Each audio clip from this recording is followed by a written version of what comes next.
welcome to today's module. So today we'll be looking into control structures with conditionals and loops. So first look into conditionals.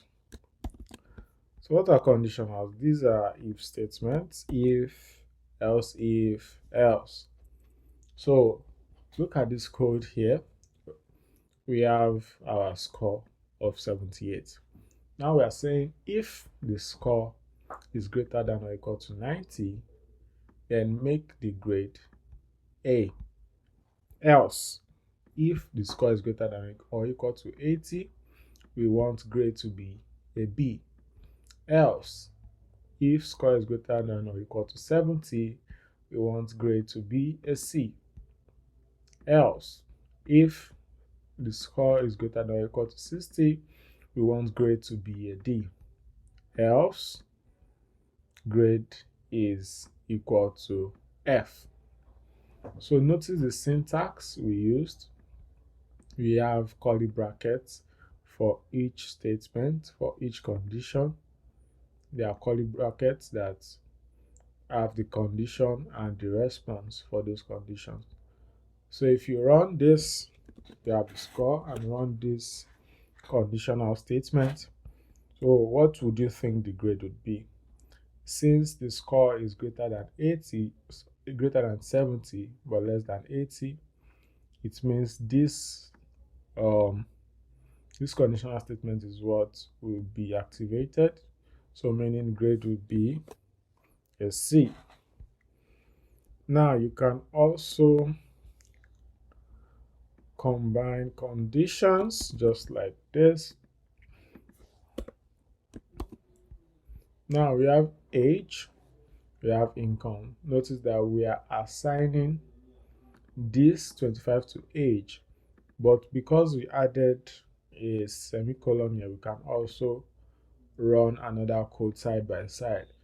So in running this, you are running two codes, right? You are assigning 25 to age, and you are assigning 5,000 to income. Now look at this condition. If age is greater than or equal to 18, and you can see this double and, it's telling us and when we discussed it in Python, it was an actual and, but here we have the ampersand sign twice. So if age is greater than or equal to 18 and income is greater than 2,000, you can say the person is eligible. Else, the person is not eligible. So this is how you can combine conditions. So if you run this, it will tell you that the person is eligible because he is older than 18 and his income is greater than 2,000. Right. Now you can have vectorized conditionals.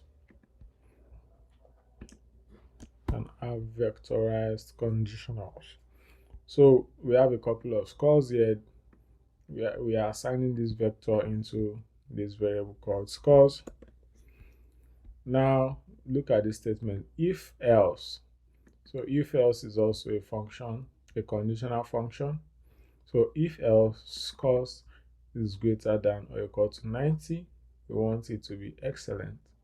If else score is greater than or equal to 70, it should be good.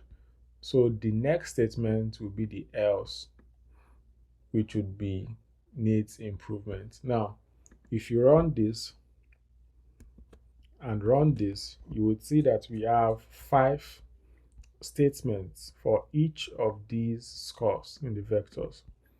So excellent is for 95, good is for 83, good is for 71, 68 and 55 are both needs improvement. So you can see how those work. We'll be looking at loops. Now we have a loop here, and let's see how it works. So we are saying our n is 5, and we are initializing this variable called squares. We want it to be numeric, and it would have 5 values in it. So that's why we wrote n here, since we've already defined n over here. So now for the for loop, you start with a for because you want it to initialize through a sequence. So for I in the sequence, so this is a function seq_len of n. So this will give you from 1 to what your n is, so 1 to 5. Now, what do we want to do? We want to square. So squares I, so meaning the first position, right? So this will start from 1. So 1 will be here. That's the first position in our values of squares. What do we want it to be? We want it to be 1 squared, 1 raised to power 2. And when it returns that, it goes again for the next number. The next number will be 2. So the second position, this would be 2 raised to power 2, just like that, until it runs through everything. So if we run this, we have our n, we have our squares, and our loop. If you run squares, you can see 1 square is 1, 2 square is 4, 3 square is 9, and so on and so forth. And we have 5 values here because that is what we specified. So that is basically how for loops work. So we also have something called a while loop. So a while loop will keep running until a condition happens. So look at this. We have I, 5 assigned to I. So we are saying while I is greater than 0, what should it do? Open a curly bracket. We are printing I and a space, right?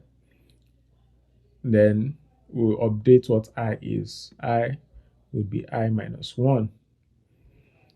So this is like a countdown. We are starting from 5. So as long as I is greater than 0, this will keep running.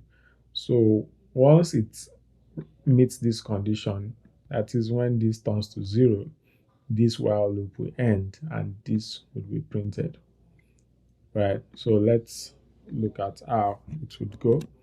So print this, print this. So you can see the while 5, 4, 3. So this is what is printing. I, for the first time, it will be 5. For the second time, it will be 4, just like that, and it will be deducting 1 until it gets to 0. So once it is 0, this condition won't be valid anymore, and it will have to, we would have to print what is next, which is blast off. So 5, 4, 3, 2, 1, blast off. So that is a simple example of how while loops work.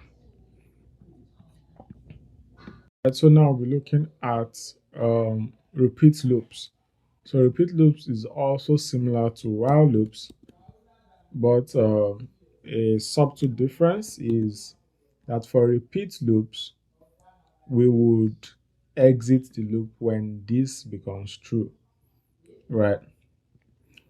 So you can look at while. While it stays in the loop as long as the condition remains true. But it exits the loop when this condition is true. So let's look at this. We have our I is equal to 1. So it's saying repeat this. If I raised to power 2 is greater than 20, break. That is leave the loop.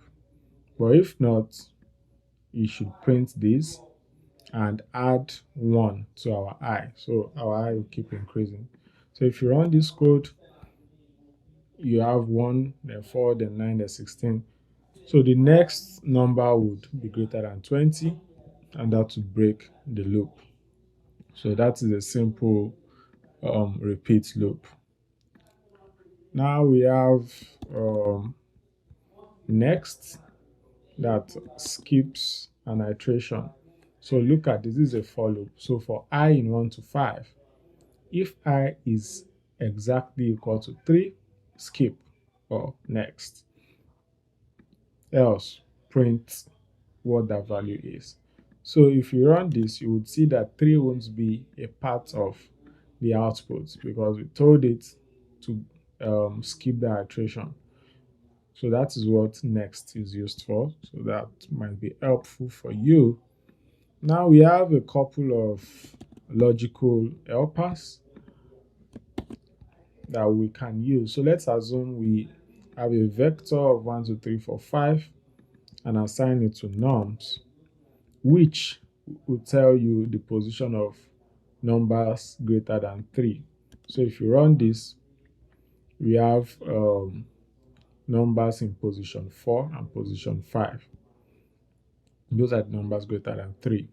So are there any number greater than 4? Yes, we have one number greater than 4. So all numbers are greater than 0. That's a question. Yes, that is true. Sum of numbers greater than 2, we have 1, 2, 3. So that is 3. Then we have numbers greater than 3, that we want to extract only those numbers from our vector. So if you run that, you would only get 4 and 5 in your output. So these are operations you can use with your vectors and also some logical operators. So I will add a couple of exercises in the script for you to work on, and that'll be the end of this module. See you in the next module. Bye.